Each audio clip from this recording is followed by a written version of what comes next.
Hello friends, welcome to JK சமையல். இந்த வீடியோவில் நம்ம பாவக்காய் குழம்பு எப்படி செய்யலான்றதை பற்றி பார்க்கலாம். அதற்கு இப்போ பேனில் வந்து ஒரு 3 டேபிள் ஸ்பூன் அளவுக்கு ஆயில் சேர்த்துருக்கேன்.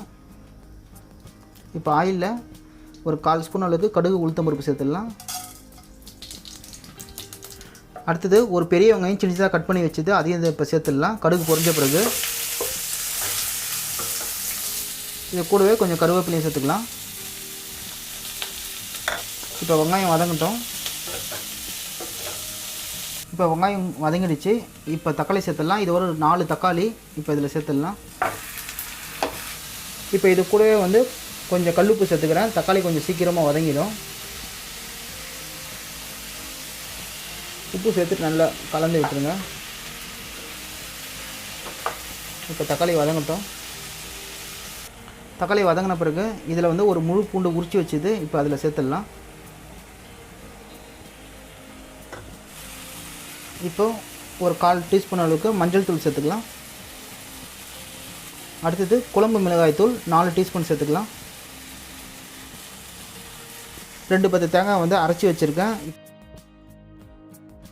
சேர்த்துட்டு நல்லா கலந்து விட்டுருங்க. அடுத்தது குழம்புல புளி கரைசல் தண்ணியை சேர்த்துடலாம். ஒரு சின்ன நெல்லிக்காய் சைஸுக்கு புளியை தண்ணியில் ஊற வச்சு வச்சுருக்கேன். இப்போ அந்த புளி கரைசல் தண்ணியை குழம்புல சேர்த்துடலாம். சேர்த்த பிறகு குழம்பை கலந்து விட்டுருங்க. இப்போது குழம்புல வந்து நம்ம பாவக்காய் சேர்த்துடலாம். நம்ம குழம்புக்கு வந்து நான் 1/2 கிலோ பாவக்காய் எடுத்திருக்கேன். பாவக்காய் வந்து ரவுண்டு ஷேப்பில் மெலிசாக இந்த மாதிரி கட் பண்ணி வச்சுக்கோங்க. இப்படி கட் பண்ணி நம்ம குழம்பு செஞ்சும் போது தான் வந்து பாவக்காயில் வந்து கசப்பு வந்து நம்மளுக்கு அதிகமாக தெரியாது. இப்போ அந்த பாவக்காய் வந்து இதில் சேர்த்துடலாம். இது வந்து 1/2 கிலோ பாவக்காய். அடுத்தது இப்போ குழம்புக்கு தேவையான அளவுக்கு நம்ம தண்ணி சேர்த்துக்கலாம். சேர்த்ததுக்கப்புறம் நல்லா கலந்து விட்டுருங்க. இப்போ குழம்பு நல்லா கலந்து விட்டதுக்கப்புறம் குழம்பை நம்ம மூடி போட்டு வச்சிடலாம். காய் வேகணும். ஒரு 15 நிமிஷமாவது நம்ம குழம்பை கொதிக்க விடலாம். காய் நல்லா வெந்து வரட்டும். தண்ணி வந்து ரொம்பவும் சேர்த்துடாதீங்க. காய் முழுகிற அளவுக்கு இந்த திட்டத்துக்கு சேர்த்துக்குங்க.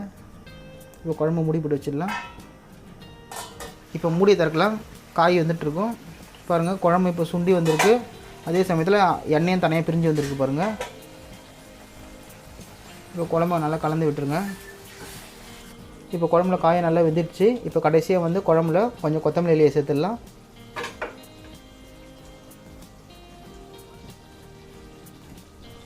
சேர்த்துட்டு குழம்புல நல்லா கலந்து விட்டுருங்க.